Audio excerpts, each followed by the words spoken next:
Hi everyone, I'm Deborah Kan, founder of Being Patient. Can you start with telling us about the trial and what it was like, what and how you came to get a diagnosis?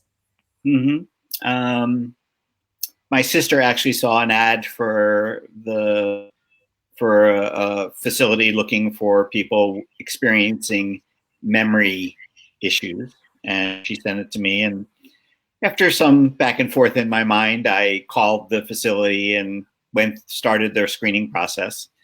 They originally, when we first met, they told me that they didn't think that I was going to be a candidate. But then we did a memory test, and I did poorly enough to move forward.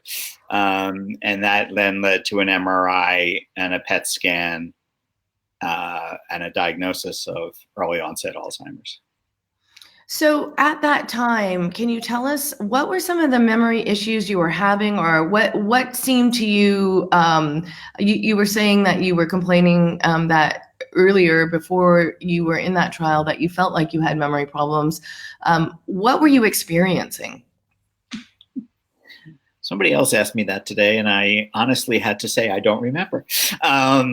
But I know my husband, Tim, told the story that has stuck in my mind for some reason. That one morning I came out of the bedroom and saw our indoor-outdoor cat was home, said hello to him, went back inside to the bedroom to get dressed, and came out and said to Tim, "Have you seen Max?" And I don't all that, but apparently it made quite an impact on him. And I think it was things like that. I believe that I've been experiencing memory. I call them memory holes that almost date back to my late 20s and early 30s, where things had happened that just didn't get filed in the right place in the brain, the computer that is our brain. The prime example is my best friend growing up apparently ended up at Penn State, where I went to school, ended up at the school newspaper where I was the editor. And a couple of years, maybe 5 years after graduating, or 6 years, ran into him and said, he said to me, "Didn't we have a great time on the paper together?" And I looked at him like he was from another planet. I had no recollection of him being there. That's the kind of thing that these memory holes that I just recall having. And as we were discussing before we started, my short-term memory, I think, is generally pretty good 3 years after diagnosis. My long-term memory is rapidly disappearing. And I know it's completely backwards to what everybody else experiences, but that's my journey with the disease. And it is interesting because, in what we consider or what we know of typical Alzheimer's, people always say it's the short term. And I've even tested this on my mom, where I've asked her things about her childhood and she remembers. And the fact that you are having problems with your long-term memory, have you ever gone back to the doctor and said, hey, this is my long term. Is this typical? What does this mean? Or do you not know? I think the answer would be they don't know. I had an appointment with my neurologist down at the University of Pennsylvania, and they had to postpone it. My yearly checkup, which is really all the medical care I'm getting right now. And they had to postpone it. It hasn't been rescheduled, but I plan very much to say to him, I don't get it. I just don't understand. In the piece I wrote most recently for the New York Times about the Biogen trial being canceled, I wrote that I felt like I was getting erased, and almost starting from the up, that's the feeling that somebody's taking an eraser literally and just wiping me away. It's a very weird feeling. The morning that I learned, that we all learned, that the Biogen trial failure, I had the night before, laid in bed trying to remember my dog who passed away last year. And I have pictures of him in my head, but I realized they were pictures. They were images from pictures. I didn't have sort of freestanding memories of being with him for 12 years. And we were together all the time. And it was just a very freaky feeling to have lost that. So does that mean that you could picture the image of your dog, but you couldn't remember anything, how you and your dog interacted? Right. And most of, and somebody, when I was telling a friend about this, she's like, don't you remember we used to walk on a trail and he used to run ahead and he would try to trip you and da da da da da. And I'm like, no, I don't remember that. Now that she mentions it, maybe a little bit, not in a way that you would, necessarily remember something that much. Last year, my husband and I did a party for the Alzheimer's Association for the longest day. Mm-hmm. And it was a big blowout. We did it at the 18th century mill where I used to work. And I have no memory of that party. I know I was there. I've seen pictures of it. I have no real-time, no memory of that event. So, Phil, we're getting questions in. One viewer is asking, do you have a family history of Alzheimer's? I know my father's mother had late onset. I think my mother's mother may have also had a later onset.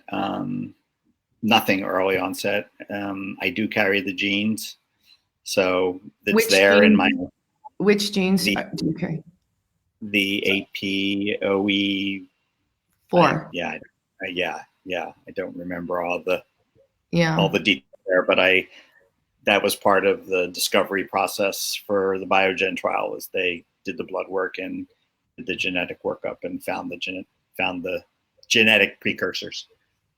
So I want to go back to diagnosis because it's such a hard area for so many people.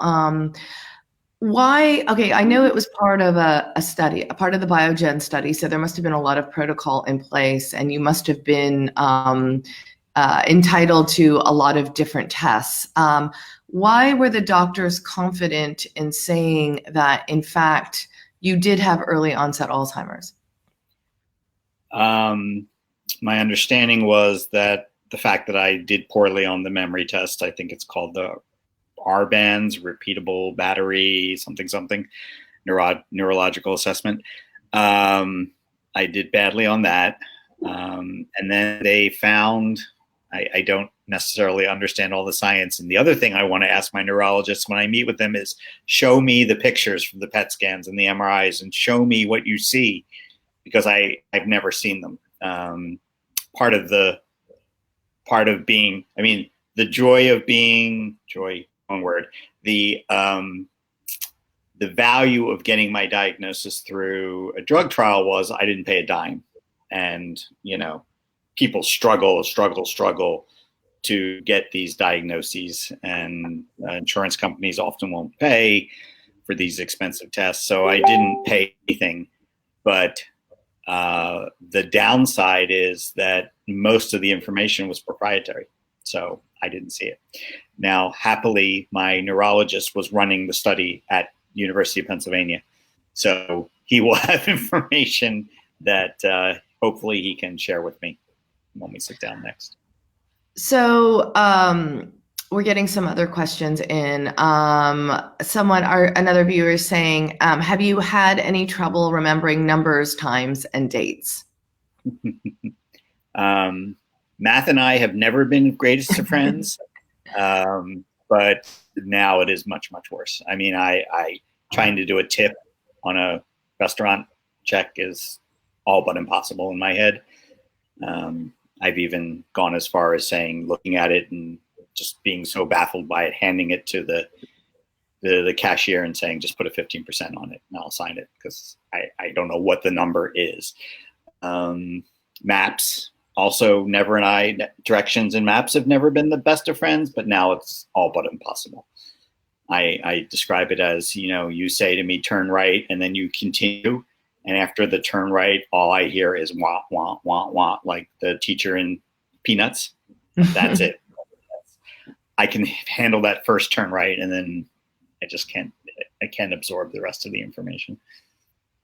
And what you say is, did you ever cook? Are you a cook at all? No, but now it's very challenging to follow. And now that I have time, I would like to, but I can cry in a restaurant at a menu that is just too overwhelming, let alone trying to undertake a recipe.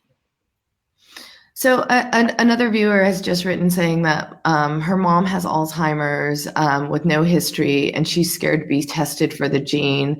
They don't know if her mom has the APOE4 gene or not, and she's not ready to know. So I guess, what would you say to people who may have a family history of Alzheimer's? It's a question that comes up a lot. Should they determine what their genetic status is? What did that mean to you? Well, for me, it all came at once. So, but I understand the question and the gravity of having that information. I think I would, given the latest science that we've seen about lifestyle choices. I hate calling it that, because it's more than that, but exercise, sleep,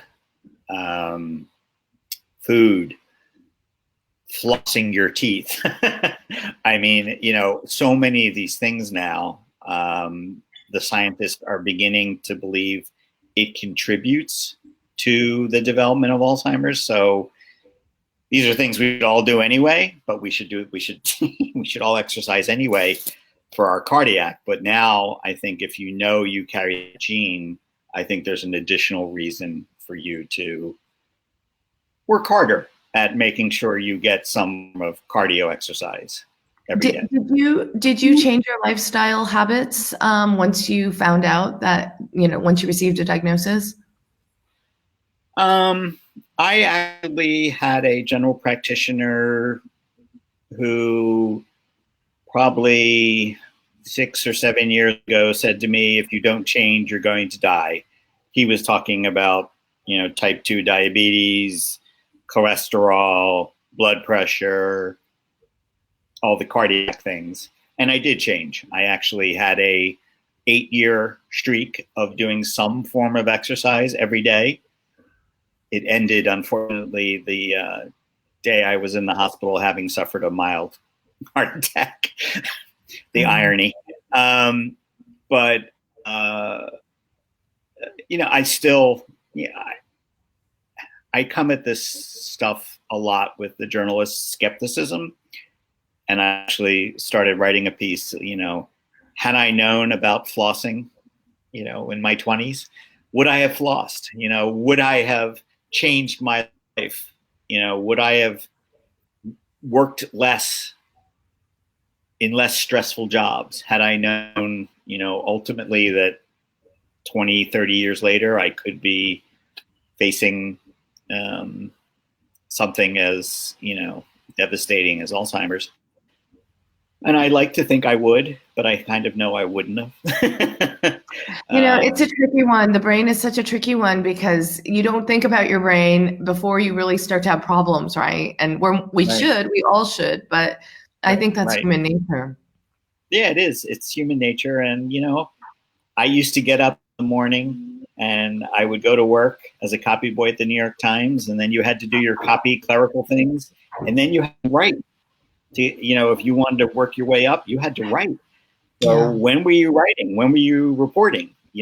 After your 8 hours shift at the Times, you were working all the time. And I would get home to I remember this, I would get home to my apartment in Brooklyn minutes before the Chinese food restaurant on the corner closed at 11 o'clock. and I would go get something to eat. I would eat and I would go to bed, and I would get up the next day and I would do it all over again. And, that was my life. When I worked in New York, I commuted 5 hours a day because I lived in an hour outside of Pennsylvania. So the commute could take up to 5 hours a day, and I had an incredibly stressful job. And, I was on an airplane, twice a month, once a week, often. Would I have changed all that? Would I have, talk about being erased? I mean, would I have made all these different decisions? And I think the answer is no, I wouldn't have. So, Phil, you're writing, you're still reporting in the sense, I mean, you're still writing about your experience with Alzheimer's disease. How has it changed? How has the disease changed? I mean, it seems like you're still very capable in terms of the journalism. The words generally come out when I sit down to write. A deadline helps. Once a journalist, always a journalist. I used to be a amazing multitasker. I'm not a multitasker anymore. I get distracted very easily. So without that deadline looking at me and screaming, do this now or die, it's very challenging for me. So, all these great ideas, and I start a piece, and then I'll, the shiny squirrel syndrome, go bounce off something, there's a squirrel, I'll go run after that. So I often find myself, here's something I need to do. I'll go start it, and then I'll see something else I need to do, and I'll go do that. And, suddenly I'll go back in the kitchen and go, oh yeah, I was doing that, wasn't I? Hours later. So yeah, I'm not working anymore. I'm on disability. So not having the structure of work is a challenge for me. Yeah, that's understandable. We often hear that you still remain obviously incredibly capable, and so when you miss the structure, I would assume of having, and you've had some pretty big jobs there. I mean, after the New York Times, you were working for the ACLU as a communications person. So, both of those jobs, they weren't low stress, I would assume. No. I mean, working in the news environment, whether for a newspaper or an advocacy organization that's trying to respond to the news and shape the news, is very challenging. And working with lawyers, I love lawyers, but boy, oh boy, sometimes. I always joke with them and say, your degree say, ye now know how to do everything better than everybody else on the planet, in very fine print. Sometimes they grin and say, yeah, it kind of does say that. Okay, we have a lot of questions coming in, so I want to get to them. Do you have one viewer is asking, do you have moments of being angry and agitated? We always hear of these mood changes associated with dementia. Have you experienced that yet? Not yet. I think my biggest mood shift was anxiety. I mean, I've suffered depression, which is now also something they say is, could be a precursor. I've suffered from that my entire life, but never really had a problem with anxiety. And it got bad. I mean, really bad. So now I'm on yet another pill for anxiety, which happily is working, and the crying is less. But, I see my good friend Jeff popped into the side there. And we were on a Alzheimer's and dementia caregivers cruise a couple of weeks ago. And he saw me lose it twice, I think, during the cruise. So anxiety can still rear its ugly head. And, the one time I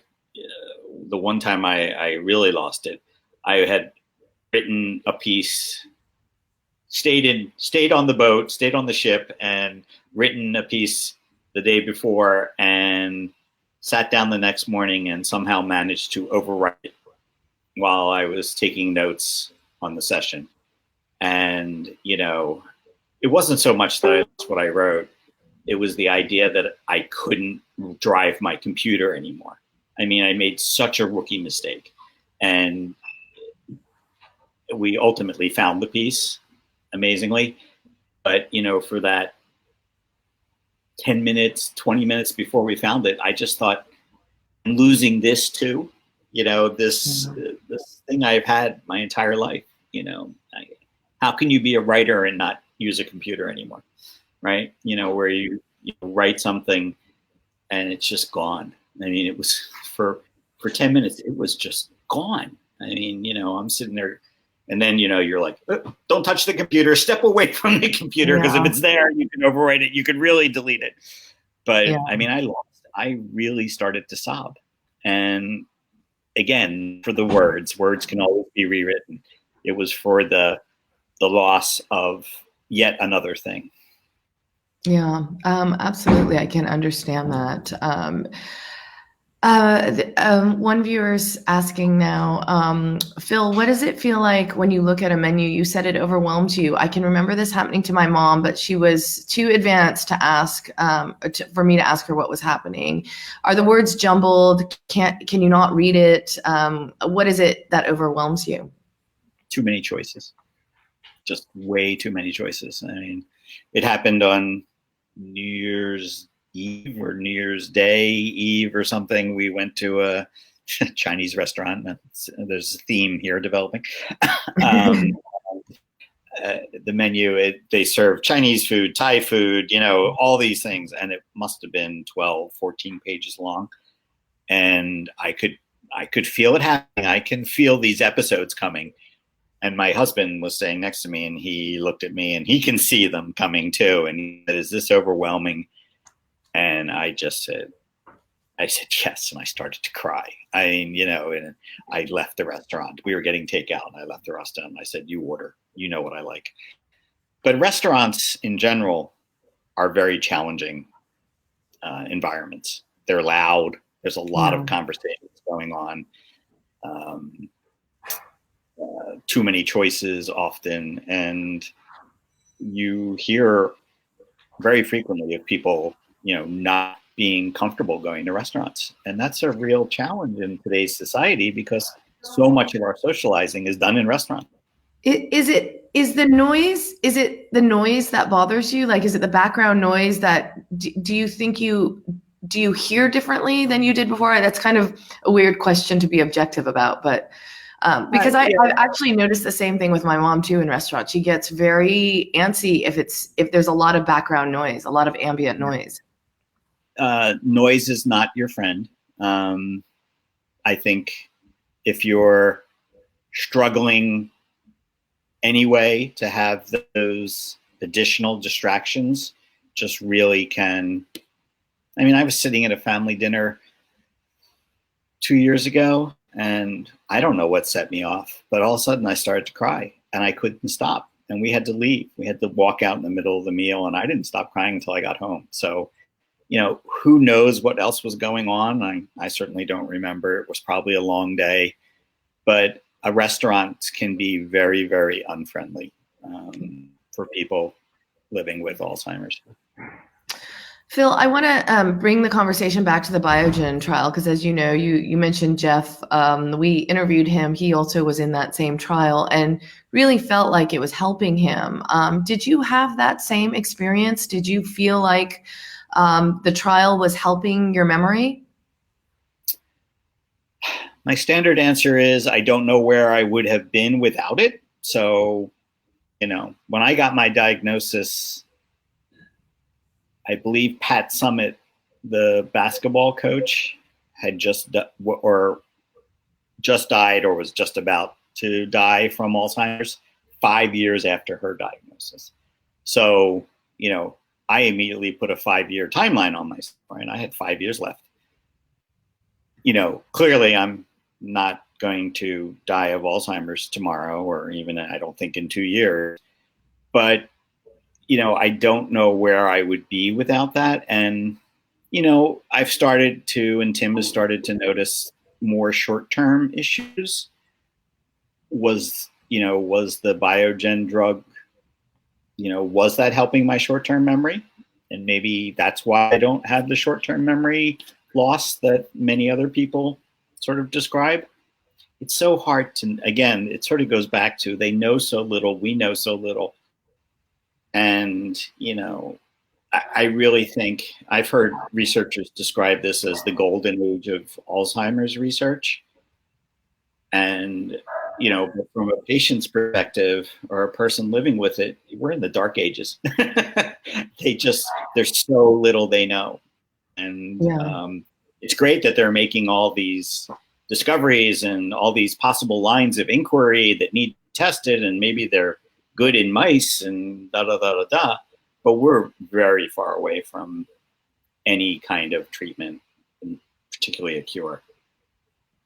Yeah, and you realize how little we actually know about the brain overall, right? And you add a very complex disease into that, and there's still a lot more that we can learn. I mean, I'm encouraged by the fact that there's more research going into the lifestyle side of things, because I think a lot of us, like you, I sometimes think my memory is doing terribly, and I don't know the reason why, and I don't know if it's just normal or I'm just particularly forgetful about it at certain times or what the trigger is. So to me, I'm more fascinated in the lifestyle, but you're absolutely right. There's a lot more we need to know. We're getting a lot of questions that I want to try to get to.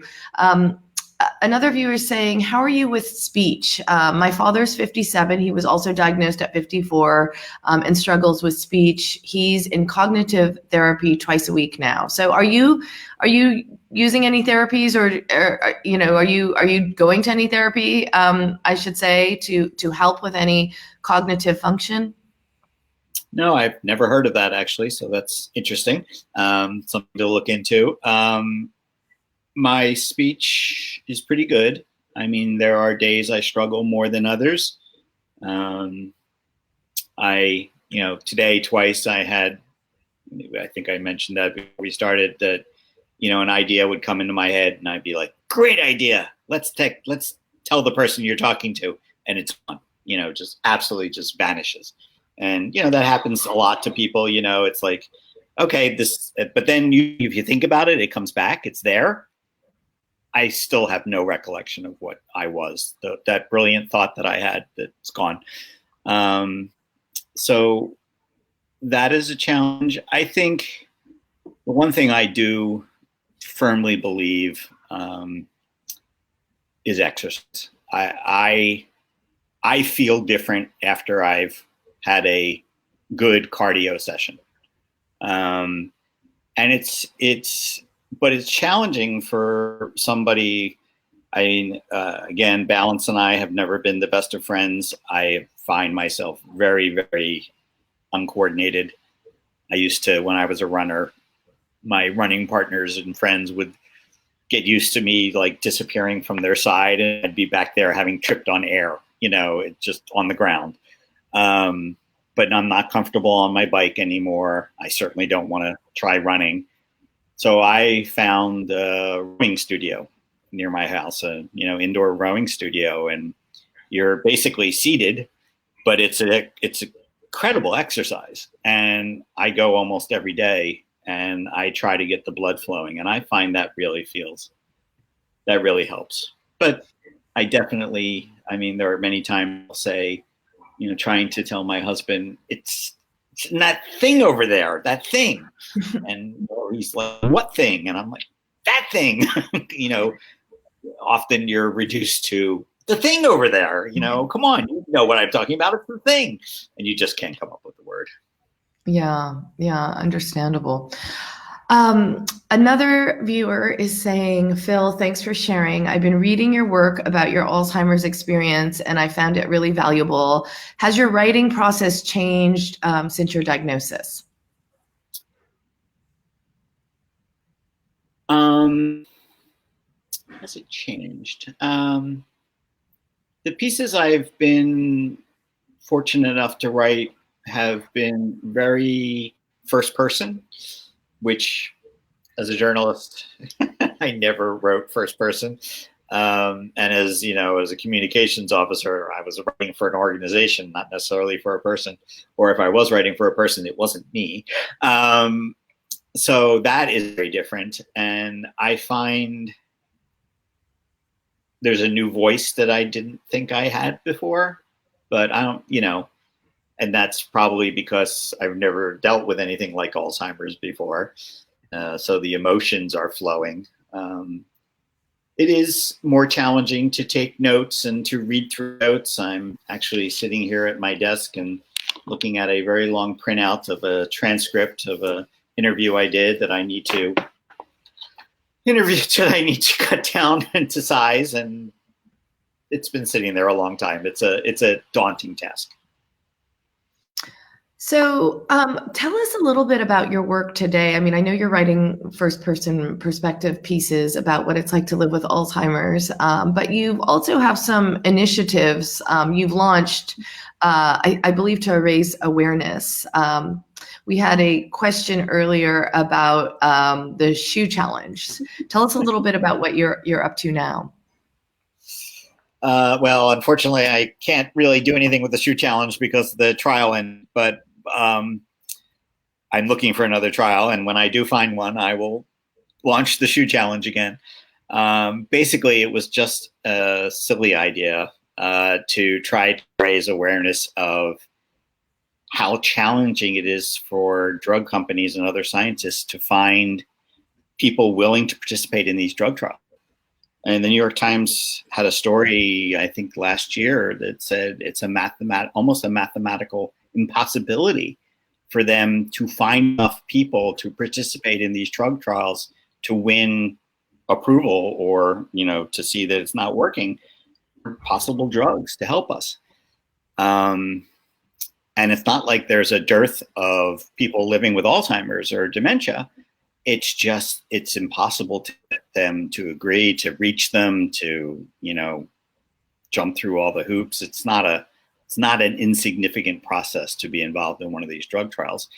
So a friend of mine from my year that I spent on the early stage advisory council group with the Alzheimer's Association was also in a drug trial, Penn, Montana, and she used to wear, every time she had an infusion, she would wear a different pair of Kate Sperry shoes, I believe it was, and take a picture of herself in the chair with these new shoes. And I was like, that's kind of fun.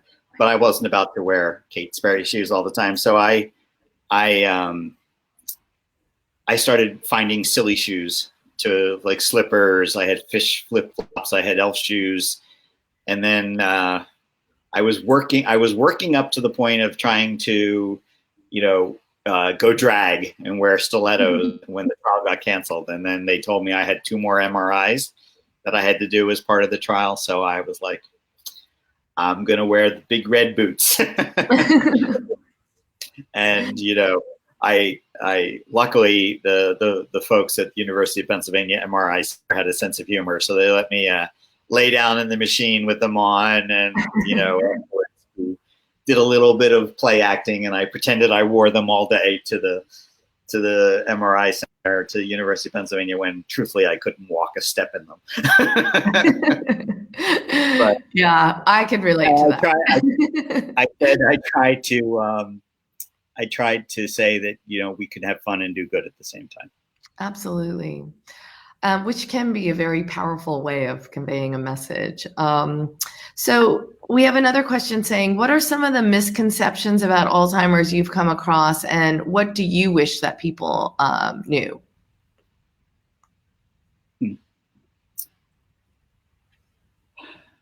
Misconceptions about Alzheimer's. I don't know if I've come across misconceptions. Well, one is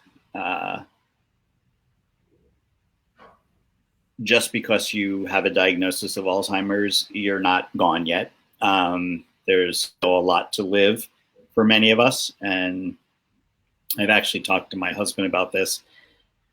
I know it comes from purely a place of love, but there is a tendency to if somebody asks me a question, to jump in and answer it for me.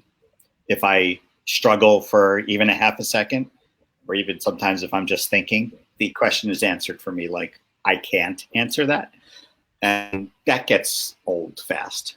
The other verbal tick that I've had to work with my husband on is he would say to me, "Don't you remember XYZ?" And I'd be like, "No, I don't. Can you please not use that term?" Don't you remember? Because it just gets me upset. I think there is definitely a stigma around Alzheimer's, and I think often the way it expresses itself is people don't want to talk about it. And I did an event last week for the Alzheimer's Association chapter in New Jersey, and it was at an area hospital, and the hospital president, who said both his parents had passed away from Alzheimer's, sort of described it well. He said, "In this country, what we can't cure and what we don't understand, we avoid." And I think that is really, people see it in the loss of friends who just vanish. And, I think that is definitely something that this disease is very uncomfortable. I mean, even on this cruise, there were folks who were further along the disease progression than I am. And I found it challenging to talk to them. Yeah. It's hard. It's hard. You don't know what to say. And, for me, it's looking in the mirror and saying, is this going to be me? And it is going to be me, which makes it even more challenging. But even if I wasn't living with the disease, I think I know it would be very hard to talk to somebody because you just don't know how to. And, I think it's not my place to tell people how to talk. I mean, I can provide anecdotes at times, but I know there are people who are very good at helping folks talk about this disease and talk to people who have it. And I think we should all be listening to them. I know it was important. There was one of them on the cruise, Christy Turner, the dementia Sherpa. And I mean, she was brilliant. I mean, she just laid it out there, and, she's a no nonsense person, but she really opened my eyes on how to talk about this disease and how to talk to people who have the disease. That's such a valuable perspective to hear coming from you, and so interesting to also see too, because I've caught myself saying to my mom, "Don't you remember?" And and then I think, oh, I'm not supposed to say that, because it's the natural thing we want to do. But it's so interesting to hear you also say that you also struggle with that with people who are at a later stage of the disease. So it's a big deal. I get that. And we've heard that from other people too. It's the communication aspect. And it's not like you've gone anywhere. I'm still able, I mean, I'm sure you and I could have a very, intellectual conversation. And I'm sure people say to you all the time, "You don't seem like you have Alzheimer's." And I know, that is also, I don't know. How do you react when people say that to you? It was funny. I had agreed to be a guinea pig for a class down at UPenn. And this professor was asking me memory questions. And, the assembled undergrads, it was an upper level undergraduate course for, learning. I guess it was a neurology class. And he actually turned to his teaching assistant, who was also involved in the Biogen clinical trial at one point, and said, "Are we sure that he's got Alzheimer's?" Because I was doing okay that day, I guess. And the teaching assistant said, yes, he does. His PET scans and MRIs show the classic whatever. And it was just funny to see this professor kind of questioning it.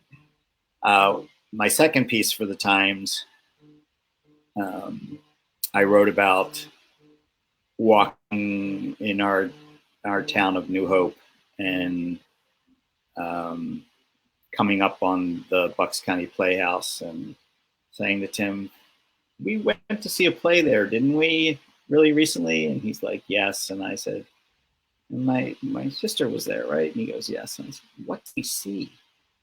And he's like, "Guys and Dolls." I was like, man, I have no recollection of Guys and Dolls. And then I went and I listened to the music. And I was like, well, that'll bring it back. Nothing. Like it never happened. And I sat down on my bed that morning and I started to cry. And I said to Tim, "It's coming, isn't it? It's still going to make me cry." And it was at that moment that I really said, because I had my own doubts, because I do generally feel okay. But, it was that moment when I said, this is really happening. And, you can't pretend anymore. It's real.